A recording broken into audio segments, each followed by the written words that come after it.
আসসালামু আলাইকুম, কেমন আছেন বন্ধুরা? আজকে আপনাদের জন্য আরেকটা নতুন রেসিপি নিয়ে আসলাম। বড় চিংড়ি মাছ দিয়ে বাঁধাকপি ভাজি। তো এজন্য আমি প্রথমে একটা কপি নিয়ে নিয়েছি। কপিগুলোকে কুচি কুচি করে নিয়েছি। এখানে বড় সাইজের ৩টা মাছ নিয়ে নিয়েছি। চিংড়ি মাছগুলো ছোট ছোট পিস করে রেখেছি।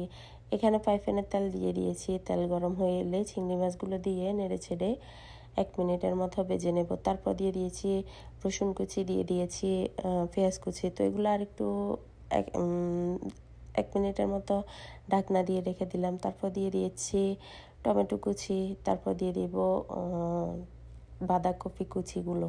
তারপর দিয়ে দিচ্ছি ৮-১০টা কাঁচামরিচ। কাঁচামরিচগুলো অবশ্যই ছিঁড়ে দিবেন। তারপর দিয়ে দিচ্ছি স্বাদ মতো লবণ।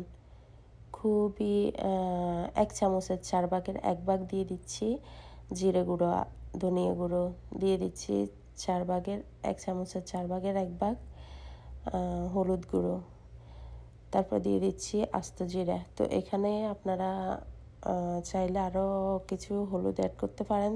আমার মনে হয়েছে এভাবেই একটা হালকা কালার আসে, এটা অনেক দেখতে সুন্দর লাগে, খেতেও অনেক মজার হয়।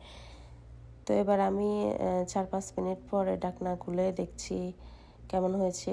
পানি বাইর হয়ে গেছিলো কফি থেকে। তারপরে আমি এগুলা নেড়ে চেড়ে গরম জাল দিয়ে শুকিয়ে নিয়েছি। তো এখন দেখতে পাচ্ছেন এখানে প্রায় রেডি হয়ে গেছে আমার ভাজি। তো আমি একটা বাটিতে আপনাদেরকে দেখাচ্ছি কেমন হয়েছে, কতটা লোভনীয় হয়েছে। ভালো থাকবেন সবাই, আল্লাহ হাফেজ।